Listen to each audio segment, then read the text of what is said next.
তো হ্যালো বন্ধুরা, কেমন আছো তোমরা? আজ আমি হাজির হয়েছি 2025 সালে মুক্তিপ্রাপ্ত এনিমি দান্দাদানের সিজন 2 নিয়ে। যারা একরকম কাহিনীর এনিমি দেখতে দেখতে বিরক্ত হয়ে গেছেন তাদের জন্য আজকের এই ভিডিওটা। হ্যাঁ, এটা সত্যি, অন্যসব 5টা এনিমির থেকে একেবারেই আলাদা। কথা আর না বাড়ি সোজা চলে যাওয়া যাক মূল ভিডিওর দিকে। ভিডিও শুরু করার আগে হ্যালো, আমি Himel and welcome to SB explain zone. পর্বের শুরুতেই আমরা জানতে পারি আমাদের মোমো আর ওকারণ ভূত তাড়াতে মোমোর ছোটবেলার বন্ধু জিজির বাড়ি গিয়েছে। জিজির বাসায় পৌঁছানোর পরেই ওকারণ আর জিজি মিলে ও তার বাসা সবকিছু ভালো মতো দেখতে শুরু করে। আর এই ফাঁকে মোমো চলে যায় ওখানকার একটা হট স্প্রিং এ। তারপর মোমো স্নান করতে থাকে এবং মনে মনে ভাবতে থাকে আশা করি ওরা ভালো মতোই কাজ করবে আর ওদের মধ্যে মনে হয় ভালোই বন্ধুত্ব হবে। তারপরের সিনেই আমরা দেখতে পাই কিছু লোক মোমোকে লুকিয়ে লুকিয়ে দেখতেছিল। হঠাৎ দেখি তারা হট স্প্রিং এ ঢুকে পড়েছে। মোমো ভয়ের কারণে জলের ভিতর বসে পড়ে। মোমো বলে ওঠে তোমরা কারা? আর ওই লোকগুলো হট স্প্রিং এ নেমে মোমোর দিকে এগিয়ে যেতে শুরু করে। মোমো ভাবে আমি কি করব, আমি কি আমার শক্তি ব্যবহার করে ওদের আটকাবো? মোমো যেই ওর সাইকিক পাওয়ার ইউজ করতে যাবে তখনই একটা লোক এসে ওর হাত ধরে ফেলে আর ওকে জলের ভিতর চুবিয়ে ধরে। জলের ভিতর ডুবে থাকা অবস্থায় মোমো বলে আমি কি করব,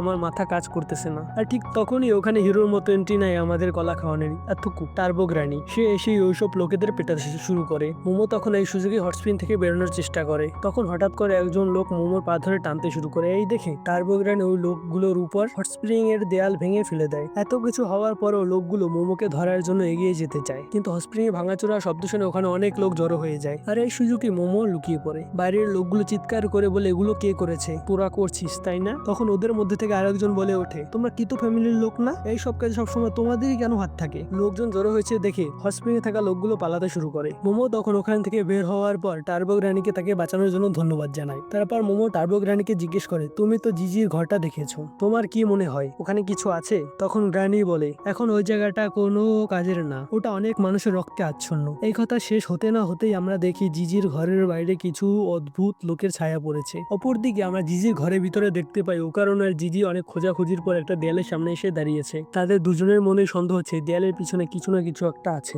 তখনই জিজি একটা হাতুড়ি নিয়ে এসে ওই দেয়ালে আঘাত করে। আমরা দেখতে পাই আঘাত করার সাথে সাথে দেয়ালটি ভেঙে গেছে। আর সেই ভাঙা অংশ থেকে জিজি আর ওকারণ ওপাশে দেখে অবাক হয়ে যায়। তারা দেখে ওখানে অনেক তাবিজ কবজ তেলিসমান পড়ে আছে। পুরো ঘরটাই তাবিজ কবজ তেলিসমান দিয়ে ভরা। তখন জিজি ওকারণকে বলে এখন আমরা কি করব? ওকারণ বলে মিস আয়াসি আগে এখানে আসুক, তারপর দেখা যাবে কি করা যায়। তাকে ছাড়া ভিতরে যাওয়া উচিত হবে না। এখানে একটা কথা বলে রাখি, মোমোকে ওকারণ মিস আয়াসে বলে ডাকে। তখন জিজির ঘরের ডোরবেল বেজে ওঠে। জিজি তো সোজা দৌড়ে গিয়ে দরজা খোলে এবং বলে মোমো তুমি এসে গেছো, কিন্তু জিজির মুখ তখনই কালো হয়ে যায়। আমরা দেখতে পাই জিজির ঘরের বাইরে কিছু অদ্ভুত লোক দাঁড়িয়ে আছে। আমরা দেখতে পাই সেই মহিলাগুলো বাইরে থেকে অনেক খাবার এনে ঘরে এসে তাকে খাওয়া শুরু করে। তারপর জিজি আর ওই অদ্ভুত মহিলাদের কথা শুনে আমরা বুঝতে পারি এটা ওই অদ্ভুত মহিলাদেরই ঘর, জিজি এখানে ভাড়া থাকে। তারপর ওকারণ জিজির কাছে জিজ্ঞেস করে এরা কারা। জিজি ওকারণকে বলে এরা এখানকার ল্যান্ডলর্ড, আসলে আমরা এর বাসায় ভাড়া থাকি। তারপর ওই মহিলার মধ্যে থেকে একজন বলে জিজি তুমি আমাদের কাছে কিছু না জিজ্ঞেস করে অদৃশ্য হয়ে গিয়েছিলে কেন, কোথায় চলে গিয়েছিলে তুমি? জিজি ওকারণের দিকে ইশারা করে বলে যে আমার এই প্রিয় বন্ধুটা আমার সাথে খেলতে চেয়েছিল, তাই ওকে আনতে গিয়েছিলাম। মহিলাটা বলে আমার কিন্তু সন্দেহ হচ্ছে, তুমি কি আবার কোন স্পিরিট মিডিয়াম বলানোর চিন্তা ভাবনা করতেছো? এই কথা শুনে জিজির ঘাম ছুটে যায়। ওই 4জন মহিলা ভিতর থেকে একজন বলে হ্যাঁ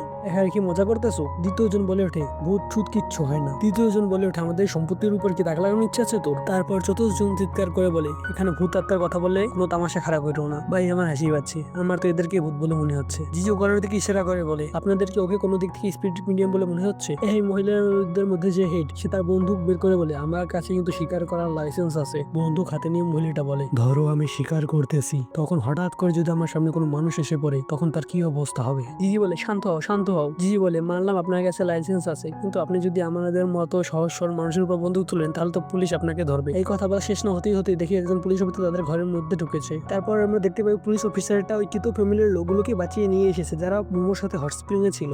ওখান থেকে একটা লোক জিনের কান্দে হাত দিয়ে বলে জিজি তুমি কোথায় চলে গিয়েছিলে? জিজি বলে আমি তো আমার বন্ধুর সাথে দেখা করতে গিয়েছিলাম। লোকটি ওর কানে গেছে। জিজি বলে দেখো আমার সাথে মিথ্যা কথা বলো না। লোকটি আরো বলে আমি মিথ্যাবাদীদের ঘৃণা করি। লোকটি তারপর বলে ও কারণ দিকে ইশারা করে আর এই ছেলেটা কি? তখন জিজি বলে ও আমার বন্ধু। তারপর ওই লোকটি ও কারণ সত্যি জিজির বন্ধু কিনা সেটা জানার জন্য ও কারণকে জিজ্ঞেস করে জিজির প্রিয় ফুটবলের দলের নাম কি। লোকটি বলে সত্যি যদি তুমি ওর বন্ধু হও তাহলে এটা অবশ্যই তুমি জানবে। আর ও কারণ সত্যি জিজির প্রিয় ফুটবল দলের নাম বলে দেয়। এটা দেখে লোকটা সন্দেহ দূর হয়ে যায় যে ও কারণ সত্যিই জিজির বন্ধু। তারপর জিজি ও কারণের কাছে এসে জিজ্ঞেস করে তুমি এটা কিভাবে বললে? ও কারণ পিছের দেয়ালা দিকে ইশারা করে ওখানে লাগানো পোস্টার থেকে ও বলেছে। জিজি ওকারণকে বলে, ওকারণ তুমি সত্যি অসাধারণ। বন্দুক হাতে লওয়া মহিলাটা জিজিকে বলান দিয়ে বলে, জিজি তোমার সাথে একটা মেয়েও ছিল তাই না? ও কতক্ষণের ভিতরে বাড়ি ফিরবে? জিজি ভয়তে ভয়তে বলে, কই না তো না তো, তোমার সাথে কোনো মেয়ে আসেনি। মহিলাটা বলে, তুমি ফেসে গেছো, তোমার মিথ্যা কথা বলা একদম উচিত হয়নি। পরে আমরা জানতে পারি মোমো ওকারণ আর জিজি যখন একসাথে হারছিল তখন ওই মহিলাটা তাদের দেখে ফেলেছিল। এখন তো ওকারণ আর জিজির গেম বাজতে চলেছে। অপরদিকে আমরা দেখতে পাই মোমো একটা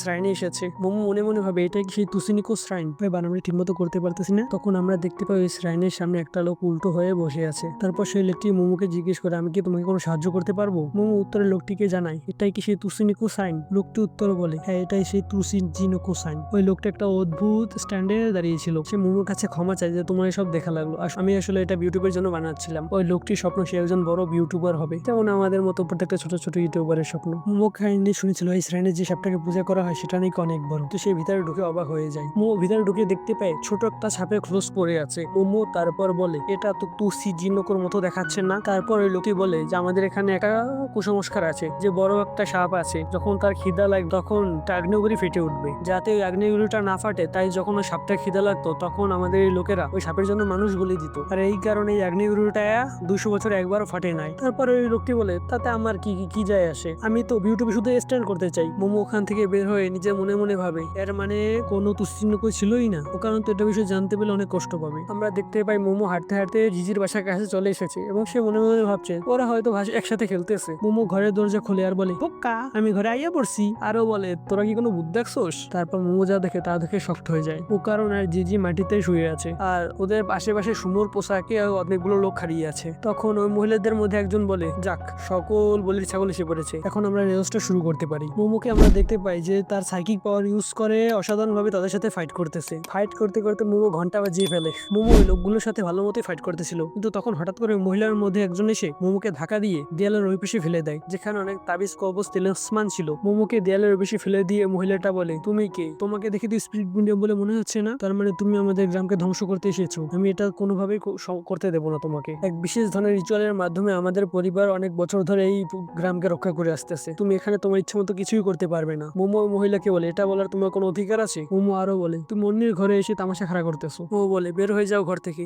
মহিলাটা মোমোকে বলে, এই মেয়ে। তখন ওই মহিলাটি বলে, তোমার কি মনে হয় তুমি কার জন্য আজকে হট স্প্রিং এ ভালো মতন স্নান করতে পেরেছিলে? এটা আমাদের এই পরিবারের কারণে, কারণ আমাদের এই কিতো পরিবার 200 বছর ধরে গ্রেট স্নেককে মানুষের বলি চড়িয়ে আসতেছে, এই কারণে গ্রাম সুরক্ষিত আছে। আমরা যেহেতু গ্রেট স্নেককে এখনো বলি চড়াচ্ছি, সেই কারণে এখন পর্যন্ত সেই জ্বালামুখীটি ফাটেনি। আর এই মানুষ বলি দেওয়ার কারণে গ্রেট স্নেক আমাদের হট স্প্রিং এর আশীর্বাদ দেয়। আরো বলে, আমাদের ইকো পরিবারের লোকজন যদি এই গ্রামে খেয়াল না রাখতো তাহলে তো এই গ্রাম পুরো ধ্বংস হয়ে যেত। মোমো চিৎকার করে বলে, এক সেকেন্ড দাঁড়াও, তোমরাই সেই লোক যারা গ্রেট স্নেককে বলি চড়াও? মহিলাটি মোমোকে বলে, বুক সামলে কথা বলো। তারপরে মহিলাটি অতীতের কাহিনী বলতে শুরু করে, কোনো এক সময় মানুষের বলি দেওয়ার জন্য এখানে বেদি ছিল। সময়ের সাথে সাথে বেদির রূপ যতই পরিবর্তন হোক না কেন, এই ঘরটা আসলে একটা বেদি যেখানে মানুষকে বলি দেওয়া হয়। ও বলে, এরকমটা হতে পারে না, এর মানে জিজির মা বাবা তোমার জন্য? ওই মহিলাটা মোমোর কথা মাঝখানে থামিয়ে দিয়ে বলে, যে ভালো হয়েছে যে তোমরা তিনজন এখানে চলে এসেছো, এমনিতেই বলির জন্য লোকের অভাব পড়ছিল। তারপর আমরা দেখতে পাই ওই ঘরের ফ্লোরটা নরম হয়ে গেছে। মোমো আস্তে আস্তে চোলাবালির মতো সেখানে ডেবে যাচ্ছে, আর ওই লোকগুলো বলে, মনে হয় গেট স্নেকের খিদা লেগেছে। মোমো চিৎকার করে বলে, আরে না,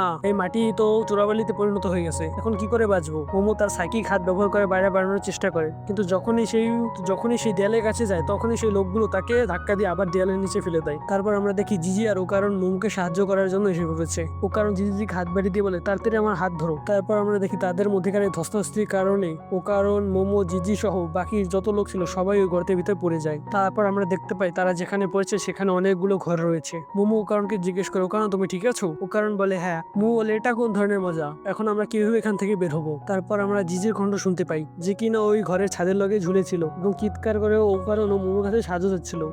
জিজির হাত ছুটে যাওয়ার কারণে সে নিচের দিকে পড়ে যেতে থাকে। মোমো তখন তার সাইকিক পাওয়ার ব্যবহার করে তাকে ধরতে যায়, কিন্তু সে পারে না, একটুর জন্য মিস হয়ে যায়। তারপর জিজি দেখে যে নিচে ফ্লোরটা তো নরম কেন, এত উপর থেকে পরেও সে কোনো ব্যথা কেন পেল না। তারপর আমরা দেখতে পাই এটাই সেই গ্রেট স্নেক। তারপর কিতো ফ্যামিলির লোকগুলো একটা অদ্ভুত রিচুয়াল পারফর্ম করতে থাকে এবং গ্রেট স্নেককে বলে যে ওই তিনজন হচ্ছে আপনার খাবার। মোমো, জিজি আর ও কারণ অবাক হয়ে যায় যে গ্রেট স্নেকের কাহিনী তাহলে সত্যি। তারপর মোমোর ব্যাগ থেকে টার্বো গ্রানি বের হয়ে বলে, ওটা একটা কুড়া গাড়ি। মোমো টার্বো গ্রানিকে জিজ্ঞেস করে, এই কুড়া গাড়িটা কি? তারপর মোমো ও কারণকে জিজ্ঞেস করে, ও কারণ তুমি এর সম্বন্ধে কিছু জানো? তখন ও কারণে মনে পড়ে যে এটা কি। ও কারণ চিৎকার করে বলে ওঠে, এটা ম্যাঙ্গুলিয়াল ডেড বাম, এটা এক ধরনের বড় কেইচুয়া যে মানুষ খায়, কিন্তু প্রতিটা বইতে একে 2 থেকে 3 মিটার লম্বাই বলা হয়েছে। আমি এর আগে এর থেকে বড় কেঁচুয়া কেঁচুয়া দেখিনি, এটাকে দেদুয়াম বলে। মোমো তারপরে বলে, তাহলে গত 200 বছর ধরে তারা একটা কেঁচুয়ার যে অন্য মানুষকে বলে দিচ্ছিল। ইকো ফ্যামিলির অদ্ভুত রিচুয়াল দেখে মোমোর মাথা নষ্ট হয়ে যায়। কয় বুড়িতে পাগল হয়ে গেছিস, তুই যেটাকে পূজা করতেছিস ওটা কোনো ভগবান না, ওটা একটা মানুষ সেজো কেঁচুয়া। ইকো ফ্যামিলির লোকদের সদস্যদের শব্দ করার কারণে গ্রেট স্নেক এসে তাদেরকে গিলে ফেলে, মানে এই কেঁচুকেটা। জিজি বলে, এখন আমরা কি করবো, ওকে তো আমরা হারাতেও পারবো না। মোমো বলে, ঠিকই বলেছো, চলো আমরা এই ঘরের ভিতর লুকিয়ে পড়ি।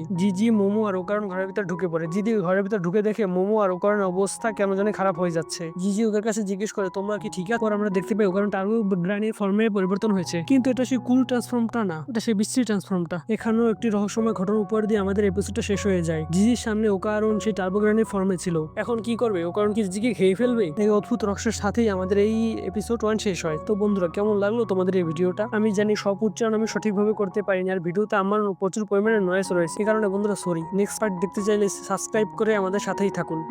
যারা ভিডিওটা এই পর্যন্ত দেখছো তাদেরকে অসংখ্য ধন্যবাদ। ভিডিওতে লাইক করে, কমেন্ট করে, শেয়ার করে, চ্যানেলটিকে সাবস্ক্রাইব করে আমাদের এই ছোট্ট পরিবারের একজন সদস্য হয়ে যাও।